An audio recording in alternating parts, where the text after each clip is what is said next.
Siapkan hatiku dengan firman-Mu saat ini.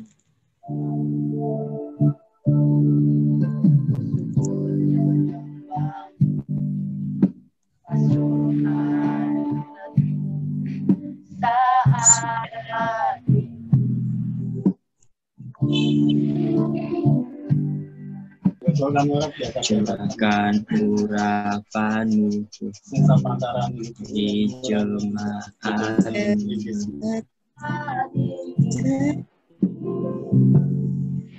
Siapkan Tuhan firman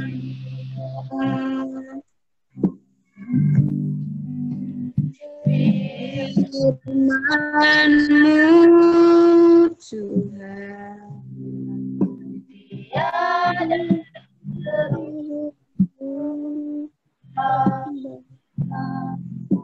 dahulu sekarang selama-lamanya kita firman-Mu Tuhan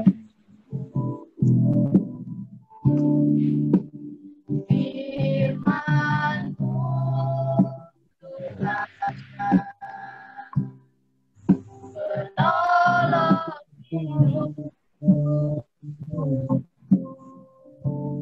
ku siapkan hatiku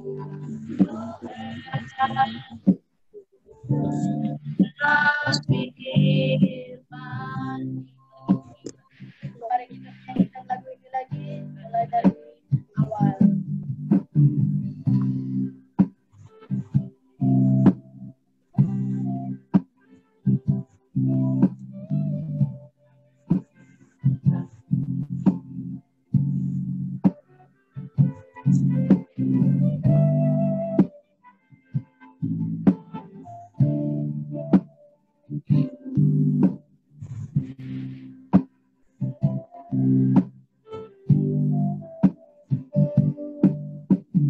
Siapkan hatiku Tuhan dengan firman-Mu saat ini. Sujud menyembah masuk hadirat-Mu ya Allah saat ini. Curahkan urapan Tuhan bagi jemaat saat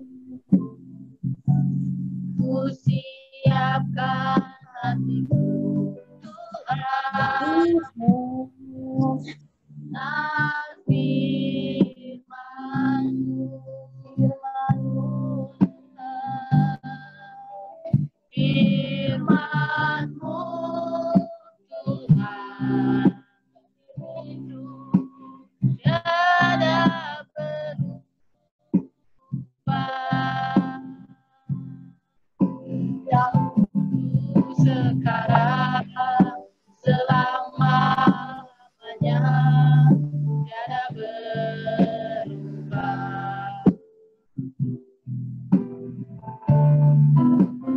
Firman-Mu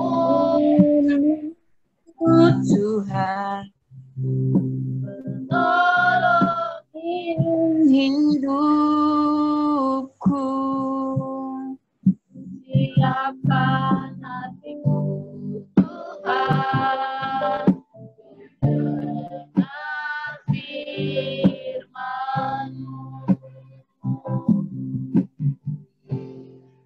Siapkan hatiku Tuhan dengar firman-Mu.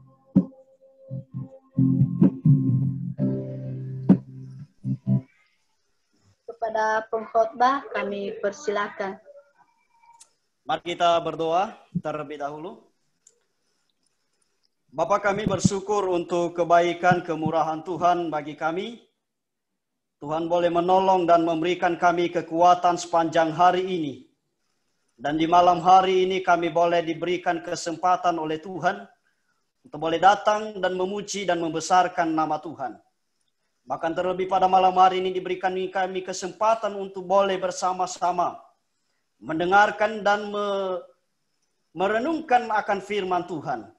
Ya Tuhan, tolong kami dengan Roh Kudus-Mu agar dimampukan oleh-Mu, sehingga kami boleh mengerti dan memahami, dan serta kami melakukan firman Tuhan itu siang dan malam. Untuk itu Tuhan, kiranya Engkau memberkati anak-anak Tuhan yang boleh mendengarkan akan firman-Mu. Biarlah kami sekalian, kami boleh mendapatkan berkat-berkat Tuhan yang melimpah daripada Engkau. Dalam nama Yesus kami berdoa dan siap akan mendengarkan firman Tuhan malam hari ini. Amin. Shalom. Shalom. Shalom. Shalom. Terima kasih telah memberikan kesempatan bagi saya secara khusus untuk para pengurus yang mengambil bagian dalam grup ini, yaitu NIAS Youth Generation. Sekali lagi saya berterima kasih telah memberikan kepercayaan bagi saya untuk sharing bersama dan membagikan pengalaman-pengalaman yang selama saya masih ada di dunia ini. Untuk itu saya menyampaikan sharing bersama bagi kita. Silakan kita membuka Alkitab kita dalam Kolose pasal yang kedua. Kalau ada Alkitab silakan buka, tapi kalau ada Al-HP ya, Alkitab HP ya, silakan dibuka. Tidak membatasi saudara-saudara untuk boleh membuka HP, tapi dengan syarat kita benar-benar membuka Alkitab. Jika Bapak Ibu sudah membukanya, atau teman-teman, saudara-saudara, kita akan mendengarkan dan biar saya akan membacakan bagi kita. Kali lagi, Kolose pasal yang kedua, ayat yang ke-6 hingga ayat yang ke-10. Dua ayat saja saya akan sharingkan untuk kita bersama, yang berbunyi demikian: kamu telah menerima Kristus Yesus Tuhan kita, karena itu hendaklah hidupmu tetap di dalam Dia. Hendaklah kamu berakar di dalam Dia dan dibangun di atas Dia. Hendaklah kamu bertambah teguh dalam iman yang telah diajarkan kepadamu, dan hendaklah hatimu melimpah dengan syukur. Teman-teman, anak-anak muda yang dikasihi Tuhan, sesuai tema yang sudah saya sampaikan 1 minggu yang lalu, bahwa saya akan sharing bersama bagaimana kita tahu bahwa sumber dan dasar hidup kita. Sekali lagi, kita harus perlu tahu bahwa sumber dan dasar hidup kita. Sebelum saya jauh menyampaikan akan sharing saya bersama, terlebih dahulu saya memperkenalkan diri. Karena ada pepatah mengatakan, tak kenal maka tak sayang, gitu ya. Tapi saat ini saya memperkenalkan diri. Nama saya Rahmat Lase, yang sudah terterang di layar HP saudara-saudara, teman-teman sekalian.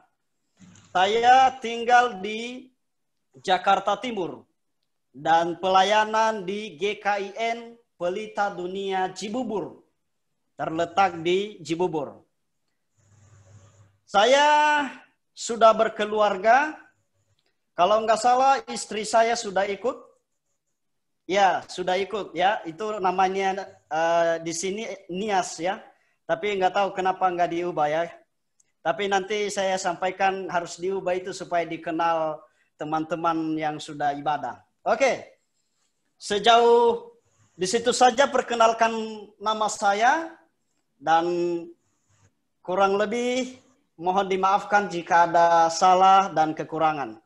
Kalau nanti kita saling berbagi pengalaman dalam pelayanan, silakan kontak ke pribadi. Tapi kalau bisa juga bisa melalui grup.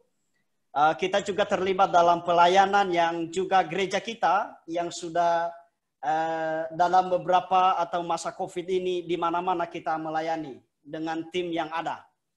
Baik, sesuai pembacaan kita malam hari ini, kita langsung saja masuk kepada perenungan kita, yaitu Kolose pasal yang kedua, ayat 6 dan 7. Teman-teman yang dikasihi oleh Tuhan, surat ini dituliskan atau Paulus menyampaikan kepada jemaat di Kolose. Sekali lagi, surat ini disampaikan kepada jemaat di Kolose. Surat ini tidak ditujukan kepada para pendeta. Surat ini tidak ditujukan kepada pribadi. Surat ini tidak ditujukan kepada pribadi Anda yang mendengarkan malam hari ini. Tetapi surat ini disampaikan kepada jemaat yang ada di Kolose. Maka kalau saya mengubah, surat ini disampaikan kepada anak-anak Nias, youth generation. Amin. Malam hari ini saya akan sampaikan bagi kita bahwa mengapa Paulus menyampaikan surat ini kepada jemaat yang ada di Kolose, karena ada banyak ajaran-ajaran yang menimpan yang akan menyesatkan orang-orang atau jemaat-jemaat di Kolose. Untuk itu mengingatkan kembali atau Paulus mengingatkan jemaat-jemaat di Kolose supaya mereka tetap ada di dalam Kristus Yesus.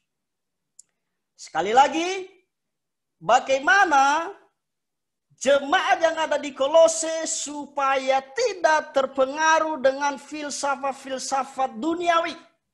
Ya, tidak kembali kepada dunia mereka. Tapi Paulus mengingatkan akan kehidupan mereka bahwa kamu telah menerima Kristus Yesus, Tuhan kita. Karena itu hendaklah hidupmu tetap di dalam Dia. Teman-teman yang dikasihi oleh Tuhan,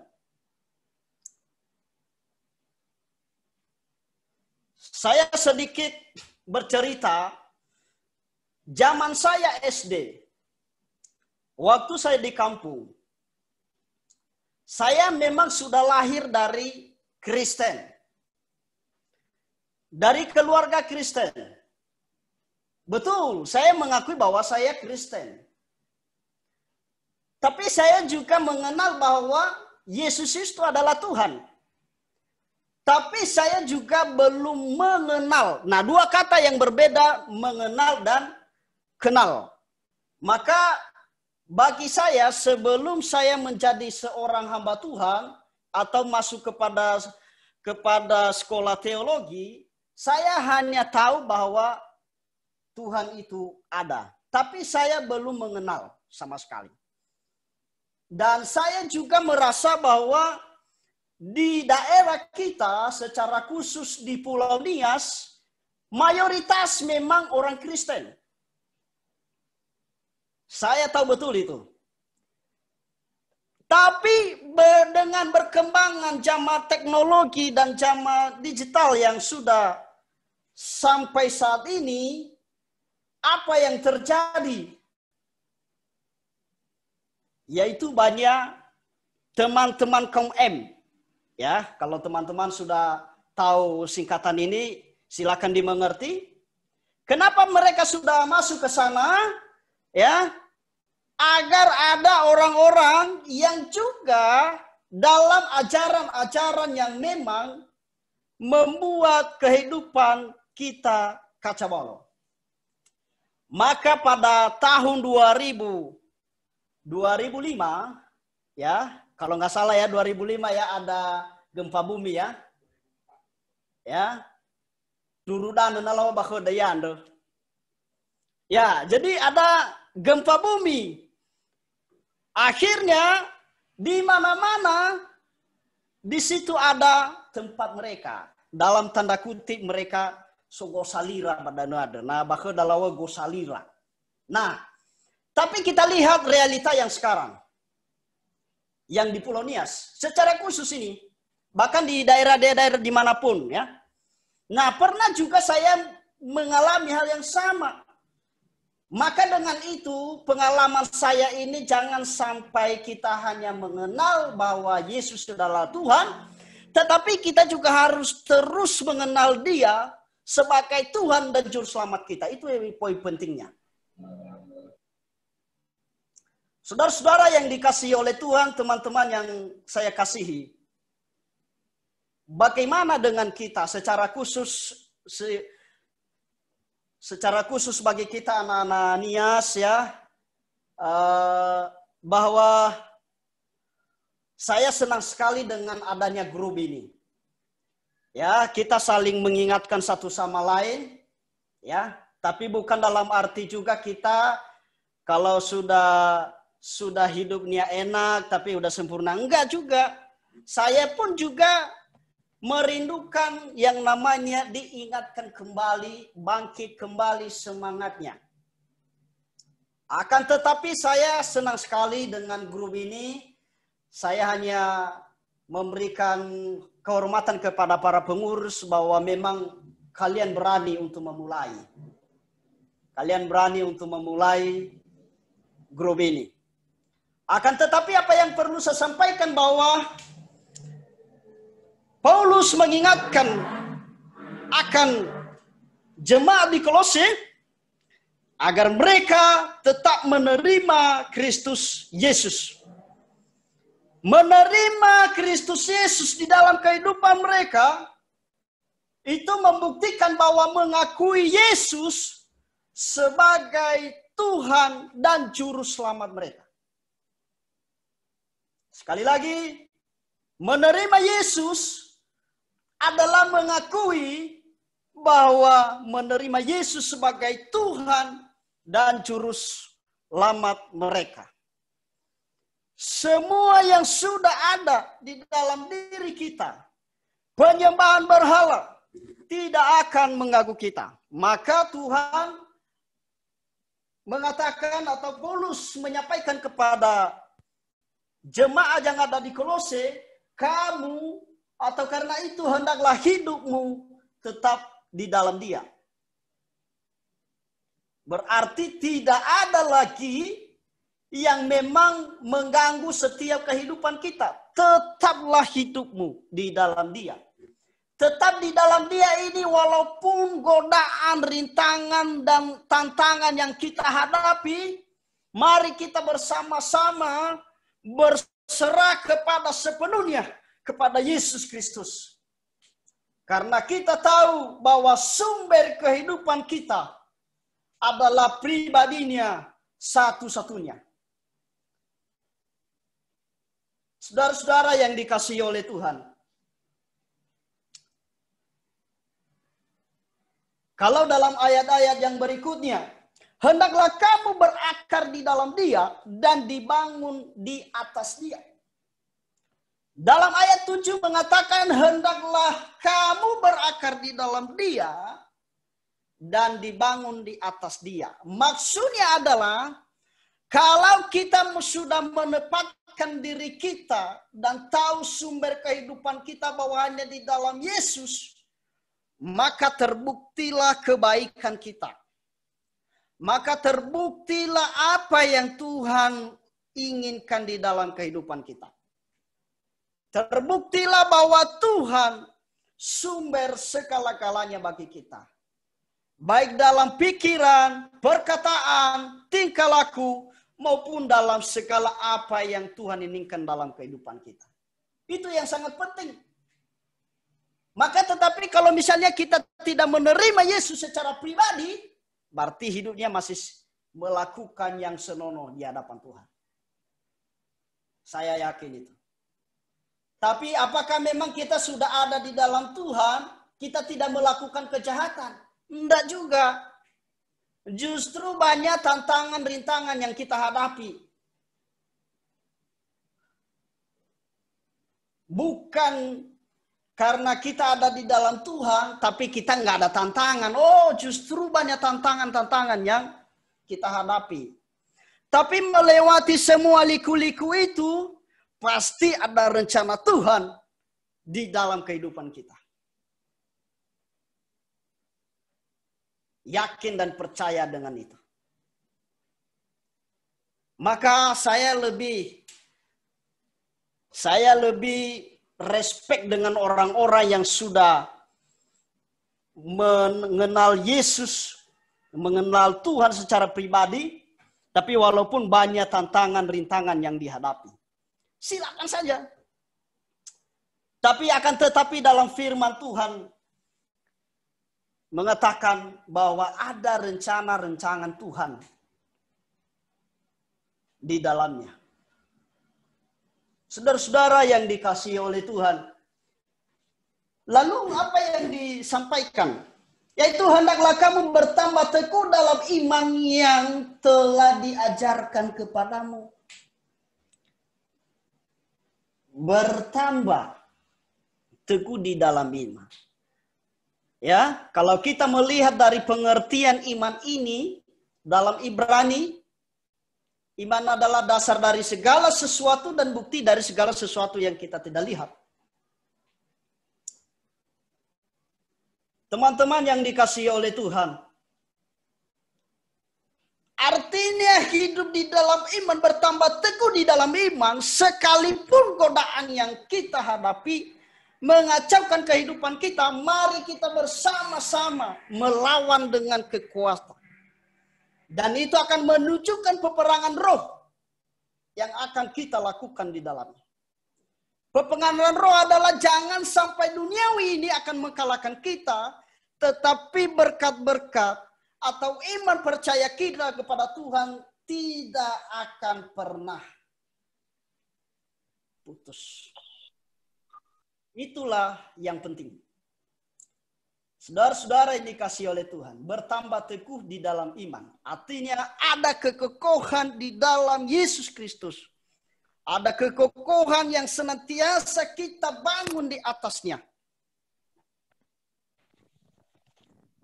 Bukankah firman Tuhan juga memberikan perumpamaan bagi kita bahwa Yesus juga adalah batu penjuru dalam Matius di sana? Ya, bahwa seorang yang membangun rumah di atas pasir itu sebentar saja itu akan roboh. Tetapi orang yang membangun rumah di atas batu, ya, air atau banjir pun tidak akan melandainya. Maksudnya ini adalah bagaimana kita sebagai orang yang percaya kepada Yesus, sekalipun banyak tantangan, rintangan yang kita hadapi, kalau kita sudah kokoh dalam iman, tidak akan mengganggu kita.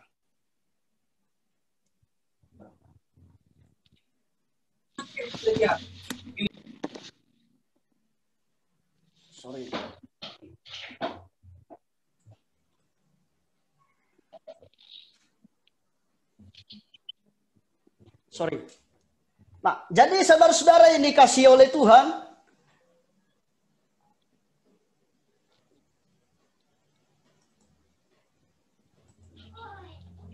saudara-saudara yang dikasihi oleh Tuhan, apa yang perlu kita renungkan? Yang pertama yang perlu kita renungkan adalah bagaimana kita tetap ada di dalam Dia. Itulah yang penting. Kekokohan di dalam iman percaya kita kepada Tuhan itu selalu ada. Jangan sampai kendor. Maka Paulus mengingatkan akan jemaat Kolose agar jangan sampai meninggalkan iman mereka atau meninggalkan pengenalan mereka terhadap Yesus Kristus. Jangan sampai. Karena dengan pengenalan akan Yesus Kristus. Itulah yang namanya sumber kehidupan kita. Teman-teman sekalian yang dikasihi oleh Tuhan. Apa yang perlu kita renungkan? Apa yang perlu saya sampaikan? Dan apa yang kita harus lakukan sebagai orang yang sudah menerima Kristus Yesus di dalam kehidupan kita? Yang pertama,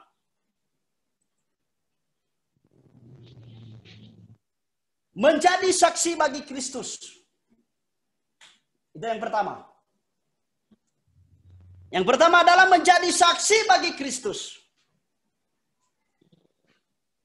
Kita tidak cukup hanya mengenal Yesus di dalam diri kita, tetapi Tuhan juga mengajak kita bagaimana kita menjadi saksi bagi mereka di luar sana. Karena Yesus datang ke dunia bukan untuk diri kita,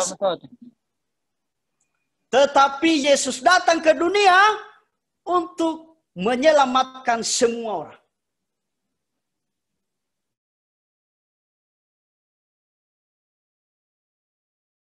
Mana mereka mendengarkan kalau tidak ada yang memberitakan? Maka tugas kita malam hari ini, kita harus beritakan bahwa Yesus adalah Tuhan dan Juru Selamat. Itu poin penting. Itu yang pertama. Mencintai Yesus berarti harus bersaksi bagi Kristus. Saudara-saudara yang dikasihi oleh Tuhan. Kalaupun kita tidak mau menceritakan Yesus secara tatap muka, kita juga bisa dilihat bahwa kita ini pengikut Kristus. Kita bisa dilihat dengan kata-kata kita sendiri. Pengucapan kita terhadap diri sendiri. Dan kepada orang lain. Itu juga menjadi saksi. Itu juga menyatakan bahwa kebaikan Tuhan ada di dalam diri kita.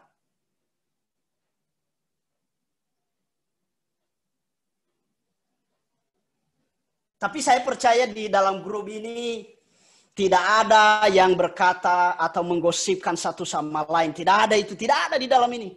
Saya yakin itu. Tidak ada itu, saya garansikan itu tidak ada di dalam ini. Tapi di luar sana itu. Amin. Ya. Jadi Amin.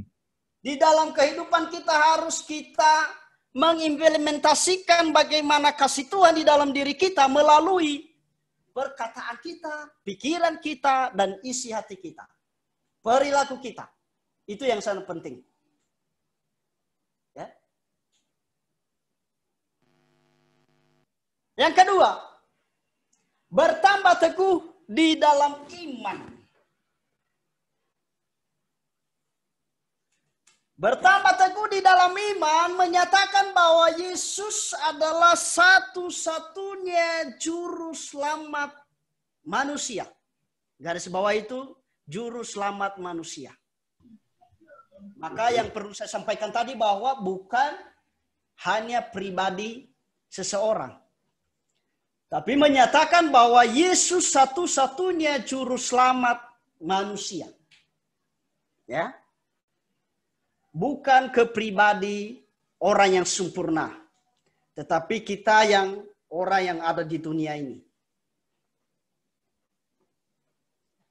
Lalu bagaimana caranya agar iman kita terus bertumbuh di dalam iman. Iman kita terus kokoh di dalam iman. Dan saya ingatkan, tapi mungkin di dalam ini pasti selalu berdoa setiap saat ya. Selalu itu pasti di dalam ini, selalu di dalam grup ini selalu berdoa di setiap saat ini. Tapi orang-orang di luar sana, mereka itu selalu ini lupa dengan doa. Tapi kalau di sini saya percaya itu bahwa berdoa setiap saat. kekokohan iman kita dan tidak akan digoyahkan. Salah satunya adalah kita harus membaca dan merenungkan firman Tuhan siang dan malam. Sekali lagi, salah satu kekokohan iman kita kepada Tuhan harus membaca firman Tuhan siang dan malam. Amin. Apa saya harus mau garansikan bahwa di sini juga pasti melakukan hal yang sama. Amin. Amin. Ya. Jadi Amin. dengan bertumbuhnya iman kita, maka kita harus membaca Alkitab di setiap saat. Ya, membaca Alkitab berarti jangankan satu pasal atau satu kitab, satu ayat setiap hari, kalau kita merenungkan itu dengan baik-baik atau meresapi, ya, saya bisa memakai kata ini meresapi, itu kita akan diberkati luar biasa. Dan Amin. saya bisa bersaksi kepada teman-teman sekalian, kalau saya jalan misalnya pelayanan atau kerja itu, yang saya lakukan di jalan itu, tapi kalau memang dari rumah memang membaca Alkitab dan juga merenungkannya dan juga berdoa bersama keluarga. Tapi salah satu ciri khas saya jika saya jalan kemana ke tempat kerja ya atau pelayanan itu,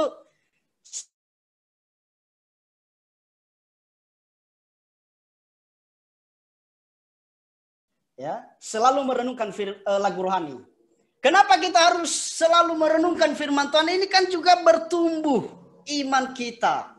Ya. Kalau nanti di tempat ini masih ada yang bilang gini, aku masih seperti yang dulu. Itu belum berubah namanya itu. Belum mengenal Yesus itu. Tapi di dalam ini tidak ada itu. Saya yakin itu. Ya, tapi kalau ada di dalam ini, mari bertobatlah. Ya, kalau menyanyikan lagu-lagu itu. Tapi bukan juga itu adalah penyembahan berhala. Baik, terima kasih. Kak, saya sudah dikode gini, 3 menit lagi ya. Ya, jadi itu juga sudah termasuk yang namanya penyembahan berhala. Maka bagaimana iman kita bertumbuh, yaitu selalu berdoa, selalu membaca firman Tuhan, dan selalu merenungkannya. Dengarkan lagu-lagu rohani setiap hari. Supaya tidak akan tergoyahkan iman kita. Yang ketiga, yang terakhir. Wah, ini yang terakhir ini. Hendaklah hatimu melimpah dengan syukur. Kata mengucap syukur di sini itu adalah tidak terlepas dalam diri kita sebagai orang yang percaya kepada Yesus. Itu selalu di setiap saat. Selalu setiap saat ada itu. Ya, mengucap syukur artinya menyatakan kebaikan Tuhan di dalam kehidupan kita. Baik dalam keluarga kita ketika sudah berkeluarga, baik di dalam setiap kehidupan kita, keseharian kita, pekerjaan kita, maupun dalam perkuliahan kita. Mengucap syukur. Tapi mengucap syukur ini juga tidak hanya juga di saat kita senang-senang. Bukan juga. Suka duka. Selalu mengucap syukur. Nah, kalau kita sudah mengamati ayat yang 2 ini, bukankah poin ini adalah menjadi pusat perhatian kita terhadap kita sudah menerima Yesus sebagai Tuhan dan Juru Selamat kita. Bertumbuh di dalam iman, ya, berakar di dalam Dia, artinya hal yang kita lakukan adalah mengucap syukur di dalamnya. Saudara-saudara yang dikasihi oleh Tuhan, apa yang kesimpulan saya di dalam renungan malam hari ini? Kesimpulan saya adalah pastikan bahwa Anda dan saya, keluargamu, sudah menerima Yesus sebagai Tuhan dan Juru Selamat. Jangan sampai nanti menyesal di kemudian hari. Tadi saya sudah sampaikan bahwa bersaksi bagi mereka. Sampaikan bahwa Yesus adalah Tuhan dan Juru Selamat. Itu yang penting. Pastikan bahwa Anda dan saya sudah menerima Yesus sebagai Tuhan dan Juru Selamat pribadi Anda. Mari kita berdoa. Bapa, kami bersyukur untuk segala kebaikan.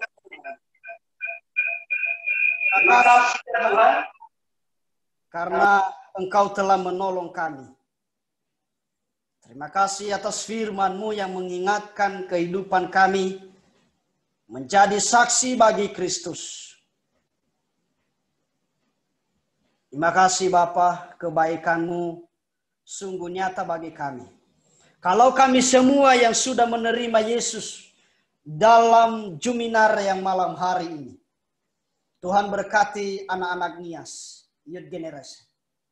Biarlah masa depan mereka cerah, masa depan mereka ada di dalam tangan Tuhan. Dan mereka semakin hari semakin bertumbuh, dan semakin hari semakin diberkati oleh Tuhan. Terima kasih Tuhan, ajar kami terus bersyukur keadaan susah duka. Kiranya kami senantiasa memuliakan Tuhan dalam hidup kami. Terima kasih Bapa. Di dalam nama Tuhan Yesus Kristus kami berdoa dan bersyukur. Amin. Saya serahkan kepada para hambanya. Baik, terima kasih buat firman yang disampaikan oleh hambanya. Tuhan Yesus senantiasa memberkati saudara. Dan kepada teman-teman semua, jika ada pertanyaan, tanggapan, atau ada kesaksian yang disampaikan saudara-saudari, saya persilakan. Atau duluan dulu pertanyaannya.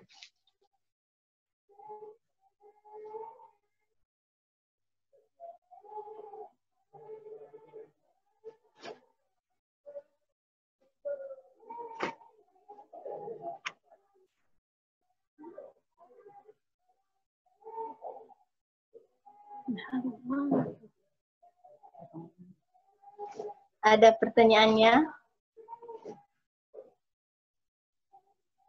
Kakak Duber, ada pertanyaan?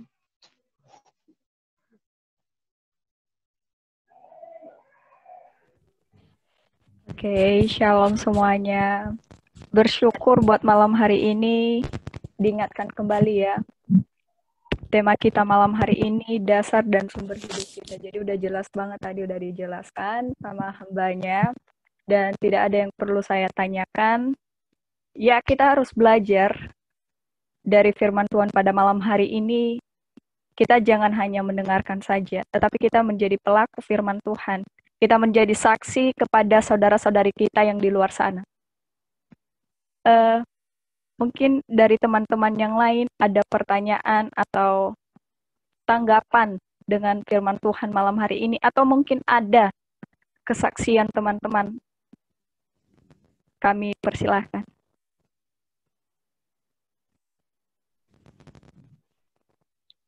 Ayo teman-teman, jangan diam-diam saja. Mungkin ada yang diberkati malam hari ini. Oh, saya diberkati firman Tuhan ini, saya ditegur firman Tuhan ini. Teman-teman bisa sampaikan kepada kita malam hari ini. Shalom. Shalom. Shalom. Wah, Shalom. saya beberapa orang yang memang saya kenal di sini ya. Ada yang namanya Pak Agus Halagu. Beliau adalah pelayan di Bogor juga, hamba Tuhan yang setia dan melayani di sana. Dan juga ada, ini saya memperkenalkan aja supaya ada juga Resti Malata. Nah, ini pemuda saya dulu di Sulawesi, orang Sulawesi. Sampaikan salam kepada beliau, ya. Ya, terus ada juga Rianus Tafanao. Nah, ini baru-baru bergabung malam hari ini. Dan mereka senang ya dengan grup ini. Terus kemudian ada juga Nia sini ya, yang backgroundnya itu kayak apa gitu. Terus ada juga Pak Alfred Daniel, ya. Nah itu orang Batak gitu. Halo Pak Alfred Daniel, selamat bergabung. Ya. Terus ada juga ya itu aja karena tadi udah keluar ya. Oke. Ada Nungki. Nah, orang Sulawesi juga. Orang Sulawesi. Jadi ketika saya sudah share info ini, mereka juga inisiatif sendiri untuk meminta supaya mereka juga bisa gabung.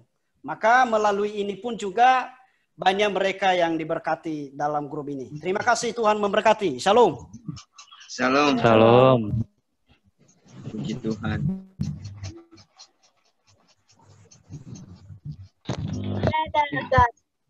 Ada dulu yang pertama kali bergabung. Saya mau bertanya, Kak. Oke, silakan yang mau bertanya. Silakan. Baik, terima kasih kesempatannya. Perkenalkan, nama saya Indra Aribowo Nazara dari Sumatera Utara. Pertanyaan saya, bagaimana kita dapat mengetahui rahasia kerajaan Allah? Dengan hubungannya kita memiliki iman, tapi iman itu harus ada disertai dengan perbuatan. Jadi pertanyaan saya, dengan adanya iman, bagaimana hubungannya supaya kita dapat mengetahui rahasia dan kunci kerajaan Allah? Terima kasih.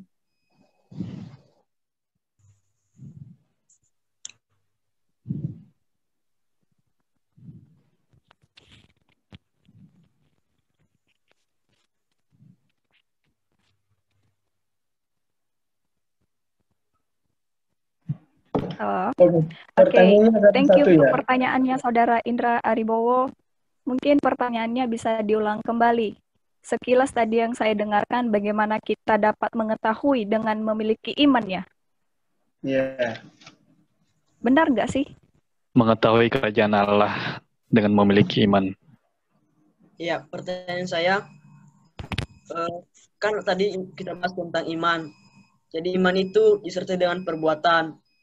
Terus pertanyaan saya, bagaimana agar semua orang itu dapat mengetahui rahasia kerajaan Allah atau kunci kerajaan Allah dengan memiliki iman? Terima kasih. Oke, thank you pertanyaannya.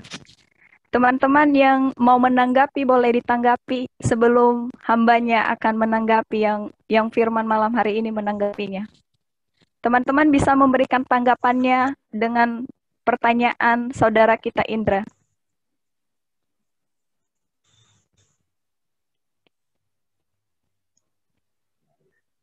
Videonya yang masih dimatiin ini boleh dinyalain supaya kita bisa lihat teman-teman. Ya mungkin ada tanggapan dari Pak Agus Lahagu. Oke. Ya, salam semuanya. Shalom. Ya, terima kasih. Pertanyaan siapa tadi namanya? Saudara Aribowo. Ariwibowo. Saudara Indra Aribowo. Oh, jadi Saudara Indra tadi pertanyaannya, bagaimana kita bisa mengetahui rahasia kerajaan Allah dengan iman kita? Ya, saya pikir ya tadi sudah dijelaskan sama hambanya tadi bahwa sebenarnya itu berkaitan dengan tema tadi dasar apa tadi? Tema kita malam ini apa tadi? Sumber dan dasar hidup kita. Sumber dan dasar hidup kita. Jadi pertama kita masuk ke iman dulu. Bagaimana kita bisa bertumbuh di dalam iman. Tadi itu bagi saya itu sangat simpel banget. Tadi sudah dijelaskan bahwa dasar iman yaitu pertama kita harus mengenal diri kita dulu. Kita harus mengenal Tuhan dulu dengan membaca firman Tuhan, dengan berdoa. Maka firman Tuhan itu istilahnya mengubah mindset-nya kita, mengubah cara pandang kita. Yang tadinya kita memiliki cara pandang seperti dunia memandang, tapi ketika kita membaca firman Tuhan, maka mengubah cara pandang kita seperti firman memandang. Maka ini akan membuat iman kita itu semakin bertumbuh. Lalu setelah iman itu bertumbuh, maka kita akan memiliki prinsip atau tujuan hidup. Nah, itu disebabkan kenapa? Karena Roh Kudus sudah bekerja di dalam hati kita. Jadi setelah Roh Kudus, maka kita akan mengerti apa yang harus saya lakukan. Nah, rahasia kerajaan Allah di dunia ini apa? Ini seringkali banyak orang yang bertanya rahasia kerajaan Allah itu. Ya, rahasia kerajaan Allah itu bagaimana semua orang itu dibawa kepada Kristus. Nah, lalu kemudian tadi dijelaskan bahwa enggak mesti berhadapan muka langsung memberitakan Tuhan, tapi bagaimana kita bisa menikmati, kita sebagai pribadi sudah menikmati Tuhan itu, sehingga kemanapun kita pergi, kita bisa membawa damai. Kemanapun kita berada, kita bisa tahu. Pernah nggak orang melihat ketika, contoh misalnya orang Batak ketika kita ketemu, dari cara ngomongnya aja dia sudah membuktikan bahwa dia orang Batak. Maka sama seperti itu juga kita, kerajaan Allah itu, kerajaan Allah siapa yang kita nyatakan ketika kita berada di satu tempat. Maka itulah ini yang dikatakan bahwa anak-anak Allah yang sudah bertumbuh di dalam iman dan sudah menikmati Tuhan, maka kerajaan Allah itu artinya apa? Kemanapun kita berada, kerajaan Allah dinyatakan di sana. Misalnya bendera Indonesia dinyatakan di bulan, contohnya ditaruh di bulan. Maka orang Indonesia mengetahui bahwa kedaulatan Indonesia pernah sampai di bulan. Maka pertanyaan kita sekarang ini, pertanyaan yang sering menonjol bahwa kerajaan siapa yang kita nyatakan pada saat ini? Apakah kerajaan iblis atau kerajaan pribadi kita sendiri atau kerajaan penyembah berhala diri kita sendiri atau kerajaan Allah? Itu yang paling penting. Maka kerajaan Allah itu yaitu apa? Membawa damai. Ada pengampunan, di dalam damai itu ada pengampunan. Damai itu bukan seperti dunia berikan loh. Damai itu punyanya Tuhan. Dan itu damai itu bisa diberikan oleh Tuhan hanya kepada orang-orang yang memang tekun dan taat. Dan hidup di dalam kesucian kekudusan hidup. Maka rahasia kerajaan Allah itu setelah kita memiliki damai itu, menghidup dalam kekudusan, memiliki iman yang sejati itu, maka kerajaan Allah itu bisa kita nyatakan kepada orang lain. Sehingga orang lain bisa belajar, loh, kok orang ini ketika ngomong, kok membawa kesegaran dalam hati saya. Kok orang ini ketika ngomong, senang banget ya. Kok orang ini terlalu jujur ya. Akhirnya apa? Ada kerinduan untuk mendengarkan kita. Nah, terlebih-lebih lagi, ya kalau secara umum dinyatakan bahwa pemberitaan Injil, datanglah kerajaanku, supaya semua orang itu datang kepada Tuhan. Mungkin itu poin saya. Terima kasih. Baik, terima kasih buat tanggapannya. Kepada saudara kami ini sudah jelas-jelas kita mendengarkan tanggapan yang disampaikan siapa namanya? Kak Agus Lahagu. Iya. Terima kasih Kak. Tuhan Yesus senantiasa memberkati. Sama-sama. Baik, kepada saudara-saudara semua, masih ada pertanyaan? Atau masih ada tanggapan tentang pertanyaan saudara kita Indra? Mungkin ada tanggapan dari Pak Alfred Daniel. Silakan Pak.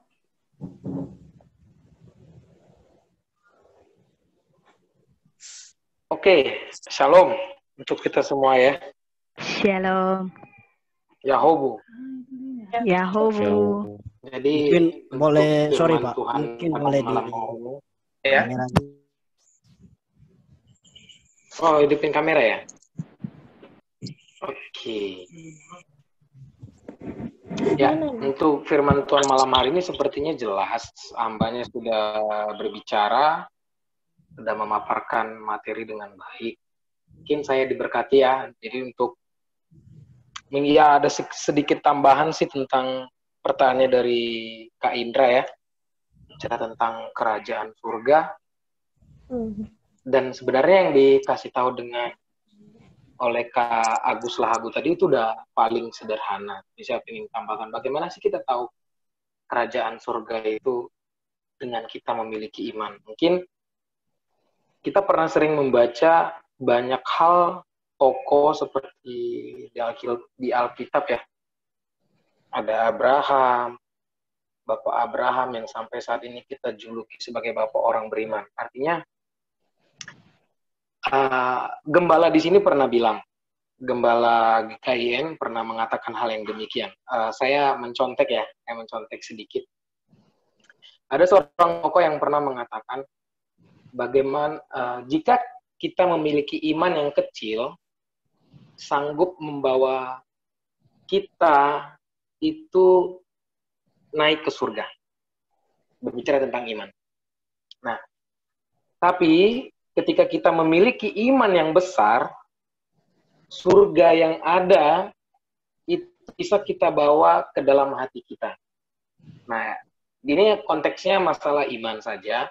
Jadi mau kecil mau besar sebenarnya bagaimana kita mengetahui kerajaan surga itu hanya satu, yaitu iman. Bagaimana maupun iman kita kecil ataupun iman kita besar, pasti kita akan bisa mengetahui kerajaan surga walaupun sudah disebutkan oleh Bapak Agus Lahagu. Contoh kecil kita memiliki kerajaan surga itu apa? Damai sejahtera. Itu satu. Mungkin yang kedua, bagaimana sih kita mengetahui kerajaan surga itu isinya apa? Mungkin ada yang bisa saya tambahin, itu kasih. Orang yang datang penuh dengan kasih, pasti membawa damai sejahtera. Nah, dari hal itu kita bisa melihat bahwa di kerajaan surga nanti pun pasti seperti itu. Tidak ada pertengkaran, tidak ada namanya cemburu segala macam, tidak ada. Yang ada hanyalah kasih dan damai sejahtera. Jadi hal yang pertama yang dibilang oleh hambanya tadi ya, terima dulu Yesus. Kita tidak akan pernah bisa memiliki iman ataupun kita tidak akan pernah mengetahui apa itu kerajaan surga kalau secara pribadi kita tidak ataupun kita belum menerima Yesus. Kunci pertama untuk kita mengalami semua itu adalah Yesus Kristus. Jadi untuk pertanyaan ini saya hanya bisa menambahin saja, maaf kalau ada yang salah, tapi saya diberkati sekali dengan firman Tuhan yang disampaikan oleh hambanya. Itu adalah kunci pertama, bagaimana kita bisa menikmati semua kerajaan surga, yaitu dengan menerima Yesus Kristus. Oke, terima kasih, itu saja. Salam. Shalom. Terima kasih Pak Alfred. Tuhan Yesus memberkati. Masih ada tanggapannya kepada teman-teman semua? Atau ada kesaksian sekarang?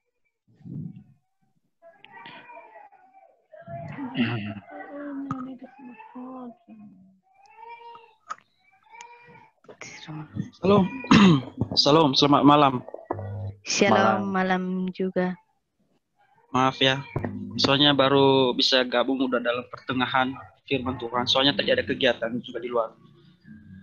Bersyukur buat malam hari ini kepada hambanya yang telah memaparkan firman Tuhan bagaimana sumber dan dasar hidup kita. Ya mungkin dalam pertengahan saya sempat dengar tadi sumber hidup kita ini adalah dari Tuhan, dari Allah sendiri. Dan dasarnya itu adalah Yesus Kristus. Nah bersyukur boleh hal itu diingatkan kembali bahwasanya hidup ini harus didasarkan dan disumberkan oleh kuasa dari Tuhan. Terima kasih hambanya. Nah jadi tanggapan saya tentang pertanyaan saudara tadi tentang bagaimana kita mengetahui kerajaan surga. Kunci kerajaan surga melalui iman yang kita punya, ya toh. Bagaimana kita mengetahui kunci kerajaan surga melalui iman yang kita lihat. Ada satu dasar yang saya sampaikan kepada kita, yaitu pada Ibrani 11 ayat 1. Ibrani 11 ayat 1 berbicara tentang iman atau dasar iman, yaitu segala sesuatu yang kita harapkan dan bukti dari segala sesuatu yang tidak kita lihat. Jadi di sini dijelaskan iman itu sebenarnya dasar dari segala sesuatu, termasuk dalam mengetahui kunci atau kerajaan surga. Ya. Dilanjutkan berikutnya, sebab oleh iman telah diberikan kesaksian kepada nenek moyang kita. Terus karena iman kita mengerti bahwa alam semesta telah dijadikan oleh firman Allah. Sehingga apa yang kita lihat telah terjadi, apa yang tidak dapat kita lihat. Nah, di sini berbicara tentang bagaimana hati kita untuk Tuhan. Bagaimana respon kita kepada Tuhan ketika kita menerima Yesus sebagai juru selamat. Ingat dalam Yakobus juga berkata, kalau nggak ada tindakan, kalau nggak ada action, bagaimana kita bisa berbuah? Ya. Nah, saya lanjutkan tentang bagaimana kita udah tahu tadi iman itu adalah dasar dari segala sesuatu yang kita lihat, yang kita harapkan dan yang tidak kita lihat. Nah, diteruskan dengan kerajaan surga. Kerajaan surga berbicara tentang juga kunci kerajaan Allah. Ini berbicara tentang otoritas atau kekuasaan Allah. Gitu. Bagaimana kita mengetahui kekuasaan, kekuatan, kedahsyatan, keluar biasaan Allah itu loh. Kita bisa lihat juga itu nanti dasarnya yang saya bisa bagi untuk kita. Yaitu Matius pasal 16 ayat yang ke-19. Matius 16 ayat 19 berkata di sini. Kepadamu aku kuberikan kunci kerajaan surga. Apa yang kau lihat di dunia ini akan terikat di surga. Dan apa yang kau lepaskan di dunia ini akan terlepas di surga. Ini masalah tentang bagaimana hubungan kita kepada Allah. Bagaimana kita melihat Yesus itu diimplikasikan, bagaimana dia bekerja, bagaimana dia mentransformasikan, bagaimana dia turun ke dunia. Di mana kita menerimanya gitu. Ketika kita udah menerimanya dengan iman, karena kita tidak bisa menerima secara pribadi, harus ada yang menolong. Menolongnya apa? Ya loh. Siapa yang menolong kita? Adalah Roh. Ya gitu. Kita nggak bisa meyakini bahwa Yesus sebagai Allah kalau kita tidak memiliki Roh. Rohnya siapa? Itu Rohnya Tuhan. Gitu. Itu menurut tanggapan saya. Jadi kalau kita mengetahui bagaimana kerajaan surga, kita harus tahu dasar iman kita dulu. Baru kita tahu bagaimana berbicara tentang kerajaan Allah. Itu saja sih yang bisa saya tanggapi. Tuhan Yesus memberkati. Amin. Terima kasih. Jika ada kepada teman-teman yang lain, dipersilakan.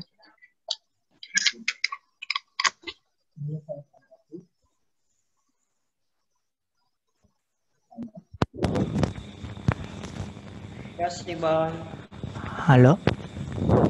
Halo. Boleh saya tanggapi dengan yang dimaksud dengan pertanyaan yang tadi? Iya, boleh Kak.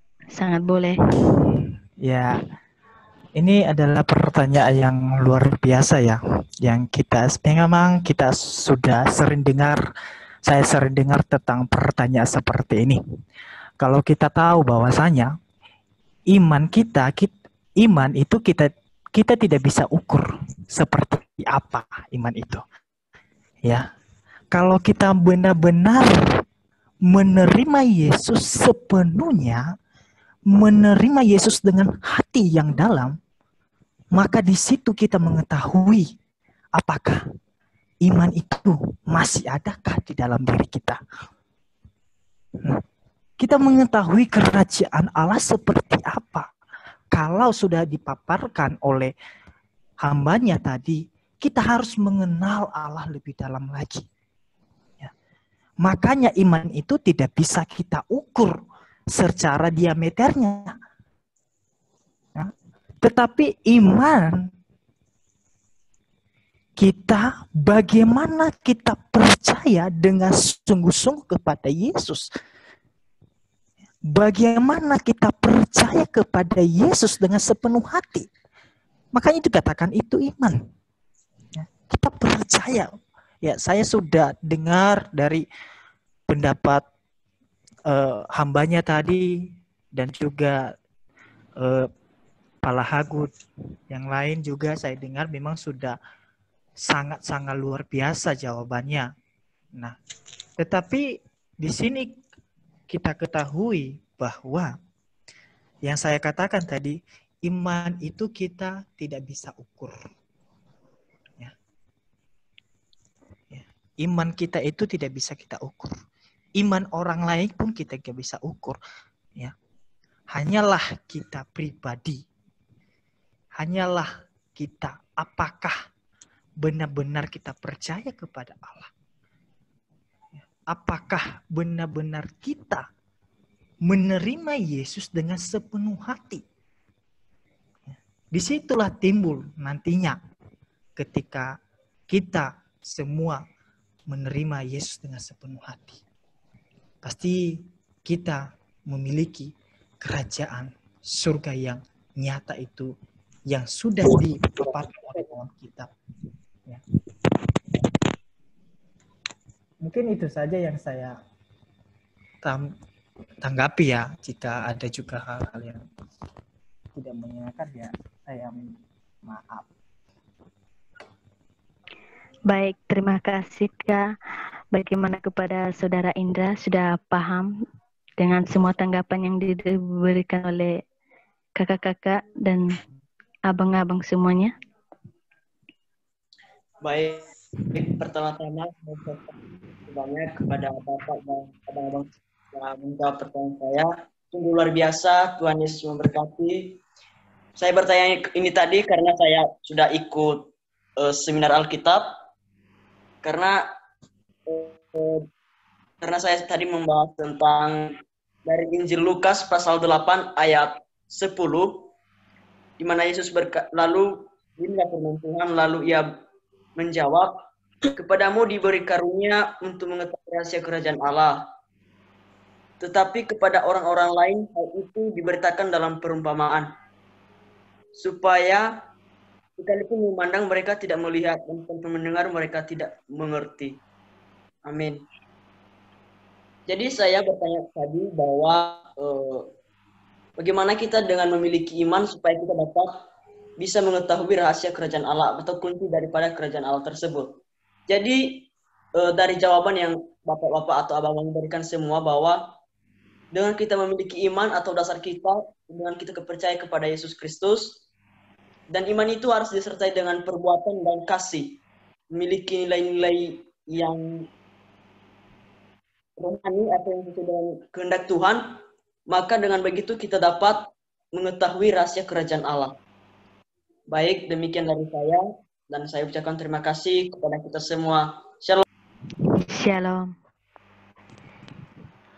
Shalom. Masih ada pertanyaan atau tanggapan kepada yang lain? Ya, shalom. Salah. Iya, shalom. Ya. Saya mau bertanya nih sama Pak Ahmad Evangelis. Saya Evangelis Ramuk Nasir. Pertanyaan saya itu, iman apakah bertentangan dengan logika, Pak? Gitu ya. Apakah iman kita bertentangan dengan logika? Gitu. Saya ini mau masukkan dalam kehidupan kita sehari-hari ya. Tadi saya udah jelas tentang yang dibahas oleh saudara-saudari tadi tentang iman tertuju kepada Tuhan Yesus. Dan sekarang saya mau juga pendapat kepada Pak Evangelis Rahmat Lase, apakah iman kita itu bertentangan dengan logika? Ya, terima kasih.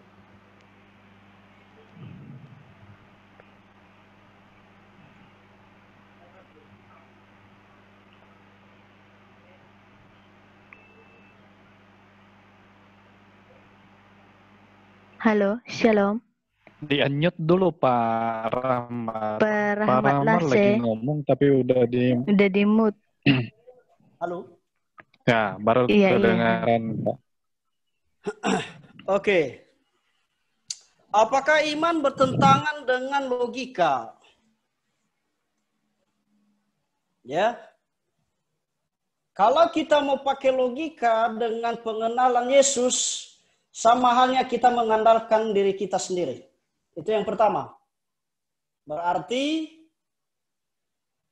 Artinya kita mengenal Yesus bukan karena kita punya pikiran yang semaunya kita.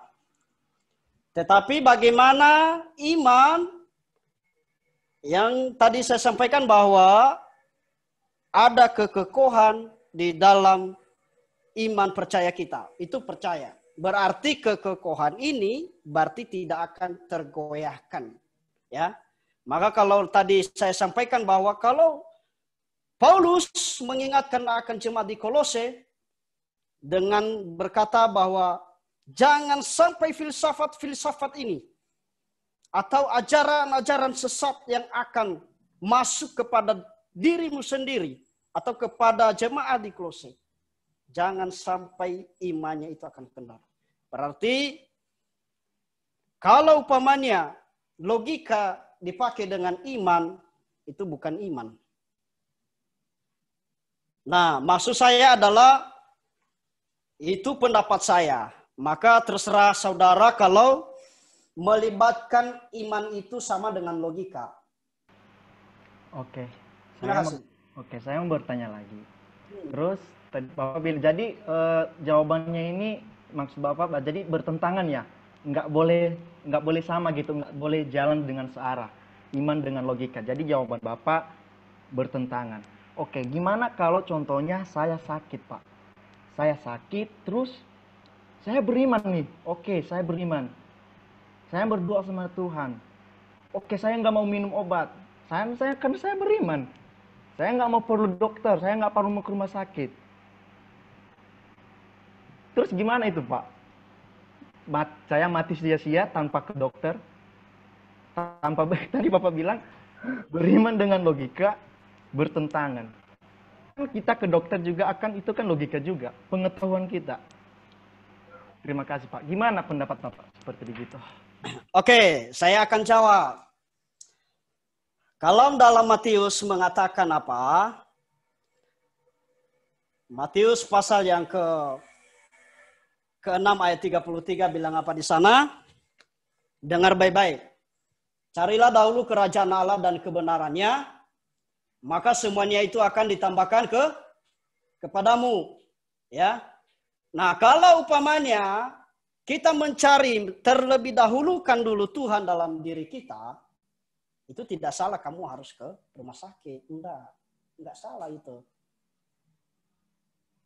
Tapi kalau kita mendahulukan pikiran kita tanpa kita melibatkan Tuhan,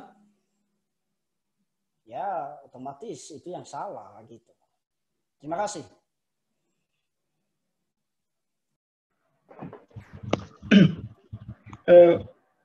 Boleh saya tambahkan ya? Iya, silakan Kak. Ya, saya tanggapi tentang pertanyaan tadi yang terakhir ini, Saudara Roni ya. Iya Kak, iya betul. Oh iya. Pertanyaanmu kan bilang, gimana kalau saya sakit dan saya punya iman, tapi kalau saya sedang sakit, terus saya tidak ke rumah sakit gitu. Ya kan? Oke, saya jawab ya. Sebenarnya boleh kamu ke rumah sakit. Yang penting sama seperti jawaban tadi Pak Rahmat itu, kamu duluankan dulu Allah. Bukan dalam arti kamu tidak membutuhkan dunia gitu. Dunia artinya rumah sakit atau obat-obat, bukan. Duluankan dulu Allah, artinya berdoa.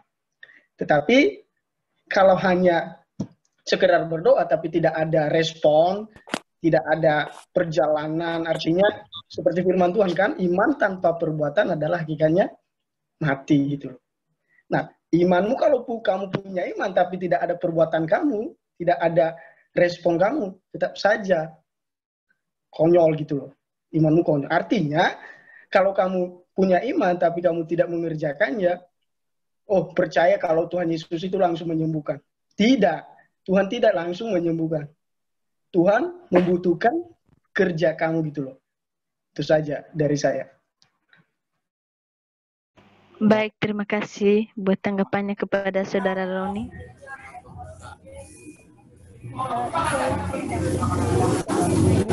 Saudara Roni, gimana sudah? Ya, terima kasih. Saya sangat setuju dengan pendapat Kak Damai. Terima kasih Kak Damai. Ya, mungkin saya coba tambah ya. Halo? Ya, silakan Pak Agus Lagu. Ya, apakah Waktu bisa iman ditambah. Ya, apakah iman bisa bertambah?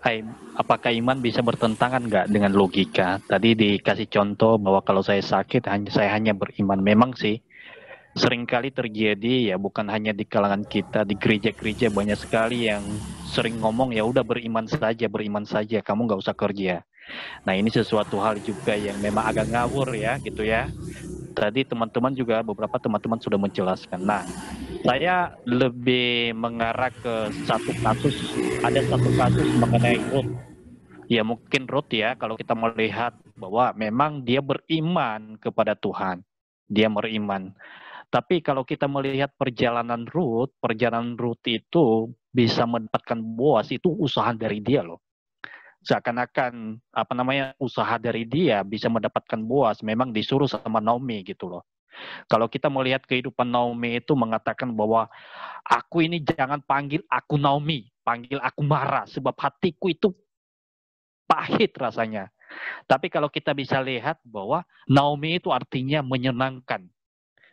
Lalu mereka tinggal di satu tempat yaitu Bethlehem. Bethlehem itu kalau kita lihat di bahasa aslinya itu rumah roti loh itu. Rumah roti berarti kaya berkat sebenarnya. Jadi Naomi itu bilang, namaku udah pahit, namaku menyenangkan.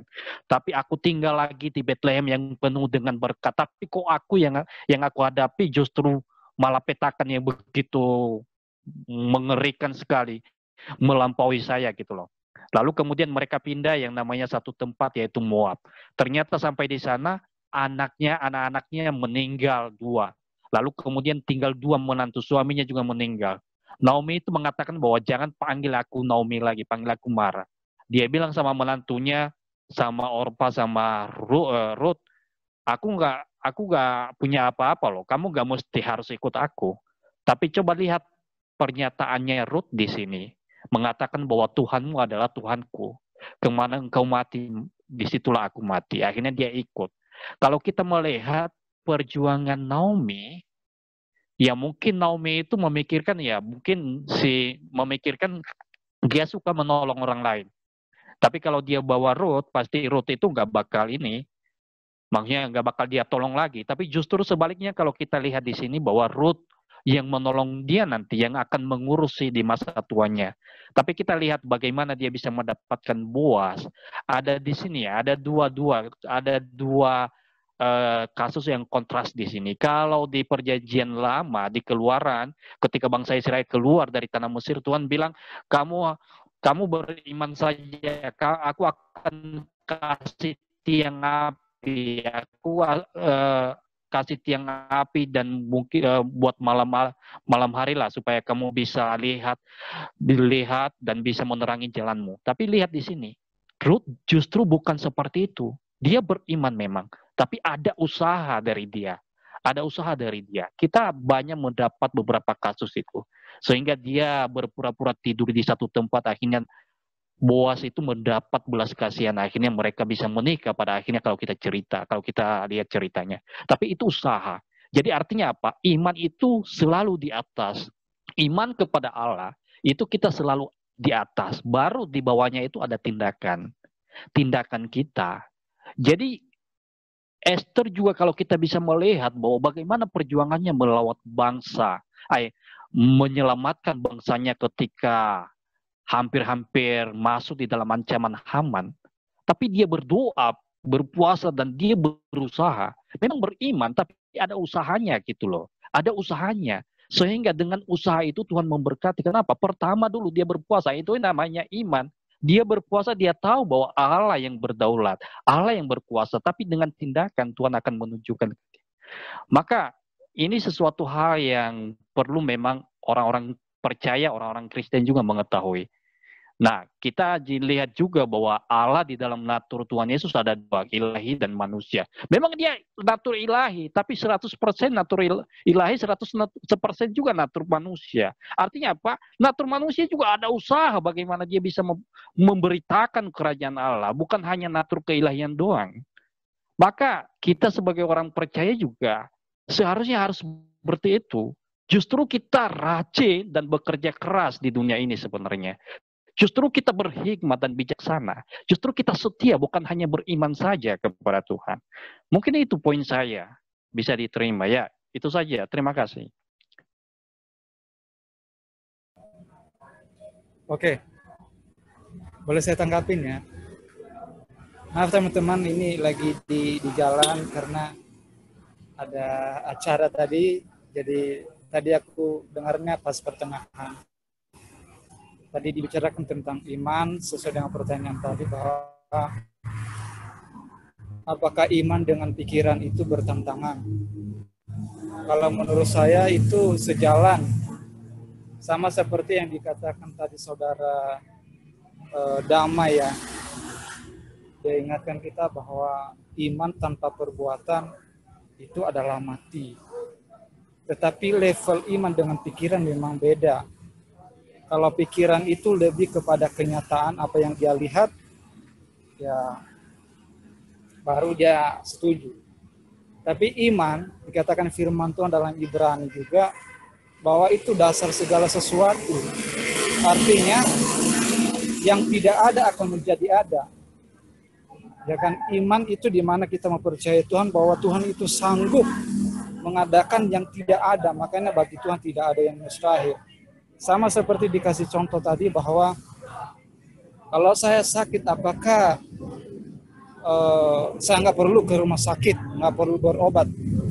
Betul ya, itu perlu ada tindakan. Tadi sudah dijelaskan bahwa terlebih dahulu kita harus cari Tuhan. Kenapa? Waktu kita mencari Tuhan, selesai kita berdoa, kita kasih sama Tuhan, setelah itu kita harus bertindak. Apakah dengan kita minum obat, kita katakan, nah inilah sesuatunya, obat ini akan menyembuhkan saya? Tidak. Maksudnya seperti ini. Kenapa bisa sejalan iman dengan pikiran? Begini, waktu kita minum obat, kita percaya bahwa obat ini Tuhan akan pakai.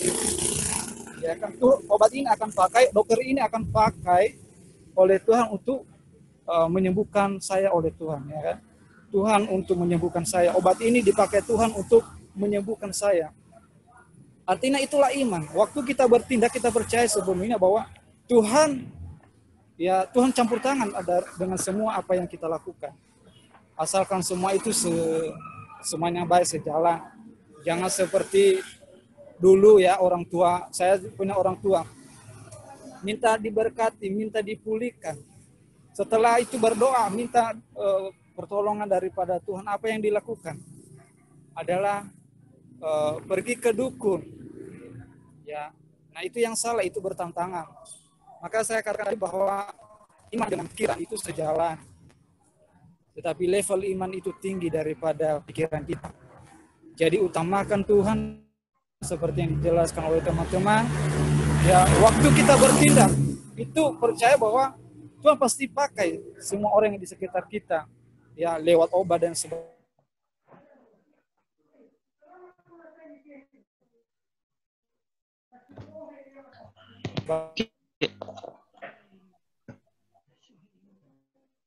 Bagaimana? Ya, jadi tidak bertentangan. Kalau menurut saya itu sejalan. Itu juga tindakannya. Jangan kita berdoa itu saja menurut saya. Ya, terima kasih teman-teman semua. Shalom. Tuhan Yesus memberkati. Amin. Iya, amin. Shalom kepada teman-teman semua, karena waktu sudah membatasi kita. Kepada pengkhotbah, saya serahkan. Baik, terima kasih. Layar saya sedang bermasalah, tapi nggak apa-apa, saya ini langsung doa ya, atau gimana? Iya. Pokok-pokok doa dulu, Pak. Baik, siap. Ada pokok-pokok doa dulu. Ya, bagi bangsa kita ini loh. Khususnya daerah kita Nias ya. Doakan. Oke. Ya, baik. Baik. Berarti langsung saya akhiri ya. Ada lagi, Pak. Yang kemarin kan ada yang meminta doa di grup kita itu yang teman-teman mahasiswa di Jakarta. Ada mereka konflik sedikit di kampus. Saya juga belum tahu kalau mereka udah ikut. Ya, kita doakan mereka nanti. Ada bisa Jawa Tengah, saudara Jawa Tengah. Jawa Tengah ya. Bisa saudara dulu berkasih nama mereka gitu. Oh iya, itu salah satu ya. Nama-nama mereka aja ya, supaya langsung ditutup dalam doa. Iya. Namanya Julianus. Julianus. Iya. Itu aja, Bang. Oke. Sama yang nias kita. 2 pokok doa aja. Mungkin dari inilah siapa di sini ada yang bergabung yang bukan dari suku kita. Ya. Mungkin juga rindu sekali mereka untuk didoakan siapapun. Kayak Resti siapa. Kalau Pak Alfred, Daniel ya nggak apa-apa juga, silakan Pak.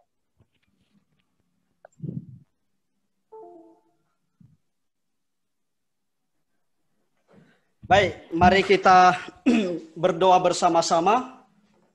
Tunduk kepala dan mari kita berdoa. Bapa kami bersyukur, berterima kasih kedaulatan Allah yang Engkau nyatakan bagi kami malam hari ini. Terima kasih telah Tuhan memberikan kami kesempatan bersama-sama untuk boleh merenungkan dan mendengarkan akan firman Tuhan. Terima kasih sharing bersama pertanyaan-pertanyaan tanggapan dari apa yang kami terima malam hari ini. Tuhan berkatilah setiap kami sehingga kami boleh melihat bahwa Tuhan beserta kami dalam keseharian kami. Bapa di surga, kami mendoakan akan bangsa kami, bangsa Indonesia, Tuhan yang memberkati, damai sejahtera daripada Allah yang boleh memberkati, dan kiranya penyertaan Tuhan senantiasa terus terjadi di bangsa kami, para pemerintahan, para setiap anak-anak Tuhan yang duduk di dalamnya. Tuhan, Engkau memberkati mereka, sehingga mereka senantiasa ada di dalam perlindungan Tuhan. Bapa, kami secara khusus mendoakan akan Pulau Nias. Tuhan, Engkau memberkati Pulau Nias yang tercinta.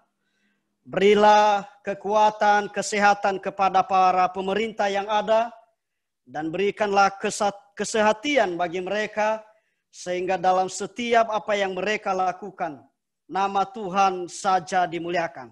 Terlebih khusus gereja-gereja yang ada di Nias. Ya Tuhan, kami memohon belas kasihan Tuhan. Perlindungan, pertolongan terjadi. Dan kiranya kuasa dan mujizat daripada Tuhan boleh terjadi. Dan orang-orang yang belum mengenal Engkau secara pribadi, Tuhan, Engkau nyatakan dirimu bagi mereka. Sehingga mereka boleh diberi kekuatan dan pengampunan daripada Tuhan. Terima kasih Bapa di surga, kami berdoa untuk teman kami Julianus yang saat ini dalam keadaan sakit. Ya Tuhan, kami ucapkan berkat di dalam nama Yesus Kristus. Kuasa Tuhan, kearifan daripada Tuhan yang boleh menolong dan memberkati. Sehingga nama Tuhan dimuliakan. Kami tidak tahu sakit apa yang dialami pada saat ini. Tetapi kami percaya bahwa Tuhan lebih dahulu tahu apa yang dialami. Untuk itu kami hanya mengucapkan berkat Tuhan melimpah dalam kehidupannya. Bagi dalam kehidupan keluarganya, maupun dalam setiap pergumulannya. Bahkan dalam setiap apa yang mereka lakukan, maupun dalam studi mereka. Terima kasih Bapak, kami mendoakan akan setiap grup kami ini. Grup Nias Youth Generation. Tuhan, Engkau memberkati para pengurus. Tuhan, Engkau memberkati para setiap anak-anak-Mu yang sungguh-sungguh. Biarlah Engkau mengajarkan kami lebih sungguh-sungguh lagi. Sehingga kami terus mengandalkan Tuhan secara pribadi kami. Terima kasih Bapa di surga. Kiranya Allah sumber kekuatan pertolongan daripada Tuhan. Itulah yang terus menolong dan memberkati kehidupan kami. Teman-teman sekalian, sebelum kita berpisah-pisah, mari kita menerima berkat daripada Tuhan. Tuhan memberkati engkau dan melindungi engkau. Tuhan menyinari engkau dengan wajah-Nya dan memberi engkau kasih karunia. Tuhan menghadapkan wajah-Nya kepadamu dan memberi engkau damai sejahtera. Mulai saat ini, esok lusa, dan sampai selama selama-lamanya. Amin. Oke,